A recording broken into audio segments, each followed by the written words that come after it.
Salam sejahtera, terima kasih karena bersama dengan saya di Nazilin Unity Channel. Siapa calon terbaik Perdana Menteri Malaysia? Itu soalan netizen kepada saya selepas PAS mengumumkan bahawa mereka mahu menarajui Perikatan Nasional. Bahkan pemuda PAS menyatakan calon utama mereka menjadi Perdana Menteri ialah Tuan Ibrahim Tuan Man dan juga antaranya Sanusi.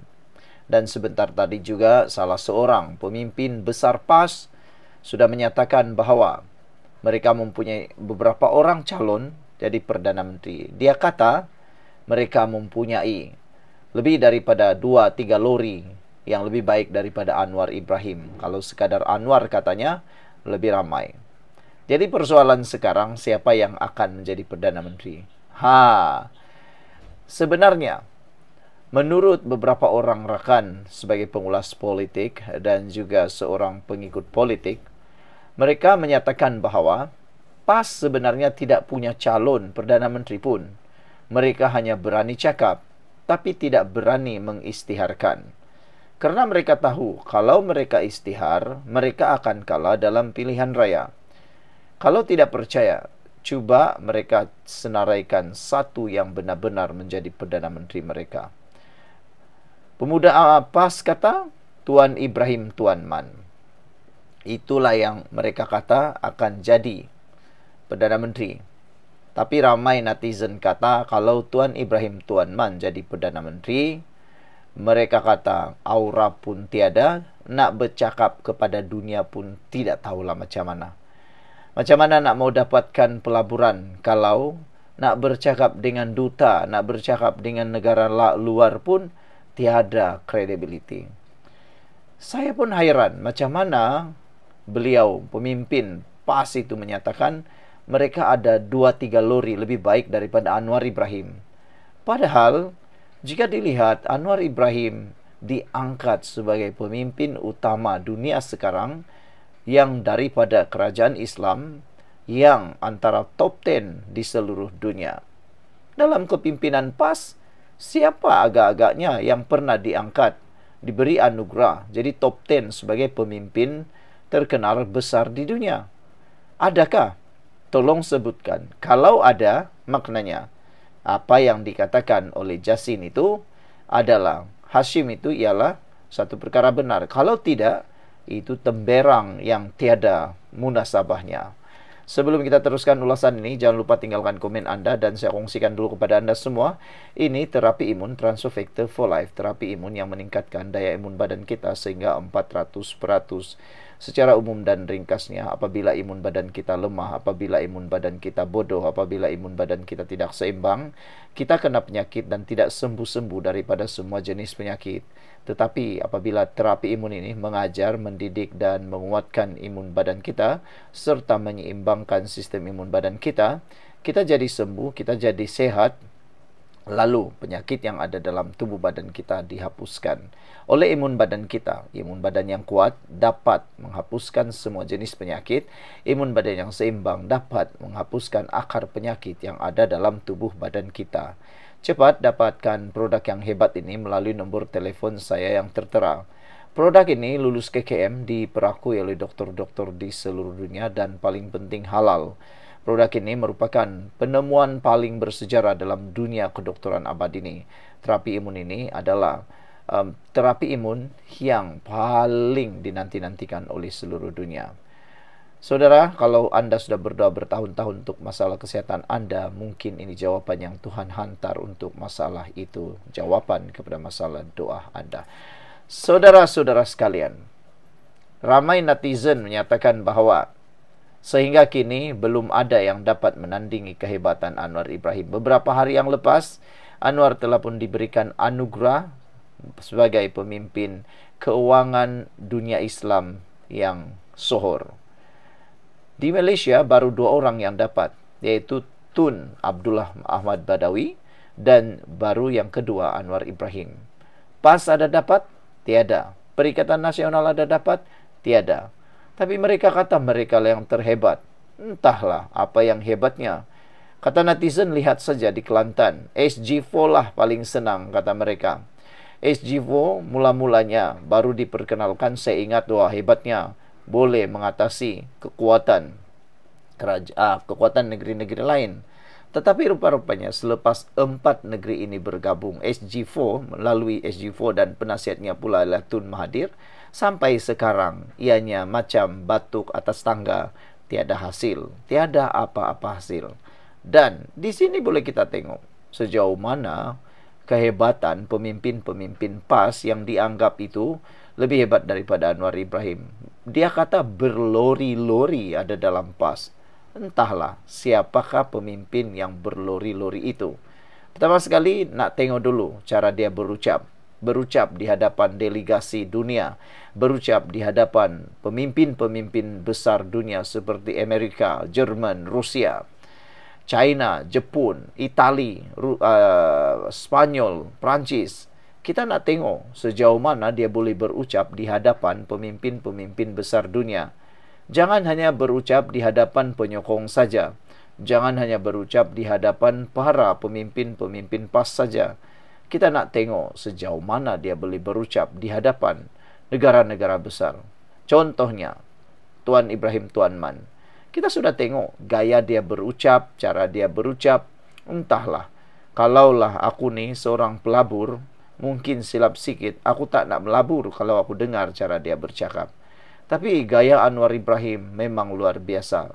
Sehingga kan Anwar Ibrahim pernah dijemput oleh sebuah universiti yang terkenal di dunia untuk menyampaikan teks ataupun ucapan beliau berkaitan dengan keamanan dunia. Itulah kehebatan Anwar Ibrahim. Aku nak tanya sekali lagi lah, PAS adakah? Kalau dia kata hanya kata guna air liur ada 3-4 lori, itu hanya air liur. Kita boleh cakap lah kan? Boleh cakap, siapapun boleh cakap. Dan aku rasa sebenarnya PAS belum ada pemimpin yang setaraf dengan Anwar Ibrahim.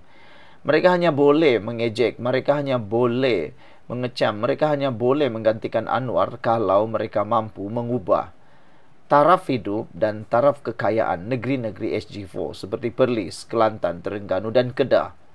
Kalau mereka tidak dapat mengubah negeri di SG4 itu, maksudnya mereka hanya bercakap kosong sahaja. Kelantan contohnya, sampai ke hari ini masalah air masih lagi membelenggu negeri tersebut. Masalah pembangunan masih lagi membelenggu negeri tersebut. Sehingga ramai anak-anak orang muda Kelantan terpaksa pergi ke negeri lain untuk mencari pekerjaan, mencari sesuap nasi. Karena tidak ada kemajuan yang besar di dalam negeri Kelantan. Jadi, ramai netizen, terutamanya para pemimpin dan juga penyokong Pakatan Harapan, penyokong Anwar Ibrahim mengatakan bahawa PAS hanya temberang. Bagaimana pula dengan anda? Sekian dulu untuk kali ini. Jangan lupa tinggalkan komen anda. Bye-bye. Salam sejahtera. Terima kasih kerana bersama dengan saya di Nazilin Unity Channel. Tidak lama lagi pilihan raya negeri Sabah akan berlangsung. Ada yang mengandaikan Dewan Undangan Negeri Sabah akan bubar minggu depan dan minggu depan. Sudah banyak spekulasi keluar menyatakan kononnya, ramalan demi ramalan, kononnya Dewan Undangan Negeri Sabah akan bubar pada bulan September ini. Namun saya rasa ada kemungkinan Dewan Undangan Negeri Sabah akan bubar pada bulan ini. Tapi yang menjadi tanya-tanya sekarang, siapa yang akan menang, siapa yang mendahului? Ini jawapannya. JRS kini memiliki kelebihan pada PRN Sabah. Itu adalah dapatan daripada Ilham Center. Menurut Ilham Center, JRS sekarang sedang mendahului berbanding parti-parti yang lain atau gabungan parti yang lain. Seteru utama JRS sebenarnya ialah Pakatan Harapan, Barisan Nasional dan juga Warisan. Tapi dengan adanya meterai kerjasama antara Pakatan Harapan dan JRS, dan sekarang belum pasti lagi sama ada dapat bekerjasama dengan BN atau tidak, dapat dilihat JRS mungkin dapat menguasai pilihan raya kali ini. Ilham Center menjangkakan GRS memiliki kelebihan menjelang PRN Sabah kerana kedudukan sebagai kerajaan negeri dan faktor personaliti calon. Gabungan Rakyat Sabah GRS memiliki kelebihan pada pilihan raya negeri Sabah sebagai penyandang kerajaan negeri mengikut firma kaji selidik Ilham Center. Pengarah Eksekutif Ilham Center, Hismuddin Bakar berkata, kajian awal pra pilihan raya sepanjang Jun turut mendapati GRS berada di hadapan berbanding parti-parti lain. Beliau berkata dua faktor utama mengukuhkan kedudukan GRS iaitu penguasaan sebagai parti pemerintah yang mempunyai akses sumber serta faktor personaliti calon di peringkat Dewan Undangan Negeri DUN. Sebelum kita teruskan ulasan ini, jangan lupa tinggalkan komen anda siapa yang akan menang pada pilihan raya akan datang ini. Tapi sebelum itu izinkan dulu saya berkongsi kepada anda semua, ini terapi imun Transovictor for Life, terapi imun yang meningkatkan daya imun badan kita sehingga 400%. Secara umum dan ringkasnya, apabila imun badan kita lemah, apabila imun badan kita bodoh, apabila imun badan kita tidak seimbang, kita tidak sembuh daripada penyakit dan akar penyakit berkembang berakar di dalam tubuh badan kita. Tetapi terapi imun ini mengajar, mendidik, menguatkan serta menyeimbangkan sistem imun badan di dalam tubuh badan kita. Apabila imun badan kita sudah jadi kuat, bijaksana dan seimbang, imun badan itulah yang bertindak menghapuskan akar penyakit yang ada dalam tubuh badan kita. Produk ini lulus KKM, diperakui oleh doktor-doktor di seluruh Malaysia, halal. Cepat dapatkannya melalui nombor telefon yang tertera. Mungkin selama ini anda sudah berdoa bertahun-tahun untuk sembuh daripada masalah kesihatan anda. Mungkin ini jawapan yang Tuhan hantar untuk anda hari ini. Saudara-saudara sekalian, apa yang membuatkan GRS akan menang ialah kerana personaliti dan juga sumber akses mereka. Di Sabah, politiknya agak unik, kata beliau. Walaupun ada isu rentas negeri seperti rasuah atau infrastruktur, pengundi lebih menilai calon di kawasan masing-masing, katanya dalam satu kenyataan. Pada masa yang sama, katanya faktor personaliti dan prestasi penyandang menjadi dominan dalam membentuk sokongan pada PRN tersebut. Beliau berkata Ilham Center turut mendapati sokongan terhadap parti lain lebih terarah mengikut kawasan, contohnya warisan mempunyai pengaruh di kawasan pantai timur seperti Tawau dan Kalabakan, tetapi sukar menembusi kawasan Kadazan Dusun Murut KDMR. Bagi Pakatan Harapan pula kekal dengan sokongan di kawasan bandar, terutama kawasan seperti Sandakan dan Kota Kinabalu. Bagi PBS dan STA dilihat lebih kukuh di kawasan KDMR. Begitu juga parti KDM yang diasaskan Datuk Peter Antoni pula mula mendapat perhatian, khususnya dengan gerakan pemimpin di kawasan bandar seperti Adun Datuk Wetrom Bahanda. Hismuddin berkata UMNO dan Barisan Nasional BN pula dilihat agak bergelut selepas berdepan isu lompat parti dan kesukaran menarik sokongan pengundi muda. Kajian juga menekankan bahawa segmen pengundi muda merangkumi mereka berusia 18 hingga 40 tahun merupakan faktor penentu. Jadi bagi saya, UMNO berhadapan dengan tugas berat untuk menembusi ataupun meyakinkan segmen pengundi muda. Beliau berkata di beberapa kawasan Dewan Undangan Negeri, kelompok pengundi muda ini mencecah hingga 60% daripada jumlah keseluruhan pengundi. Segmen muda adalah kelompok atas pagar yang tinggi. Kegagalan mengurus atau meyakinkan mereka boleh membawa risiko besar kepada mana-mana parti atau calon untuk melepasi garis kemenangan, katanya lagi. Beliau turut menjelaskan ketika kajian dibuat, isu Zara Khairina belum lagi panas ataupun baru saja bermula. Jadi, kajian dilakukan ketika itu tanpa mengambil kira isu yang berlaku melibatkan Zara Khairina. Justru katanya, calon dan prestasi penyandang kekal menjadi penentu utama sokongan pengundi menjelang PRN Sabah akan datang.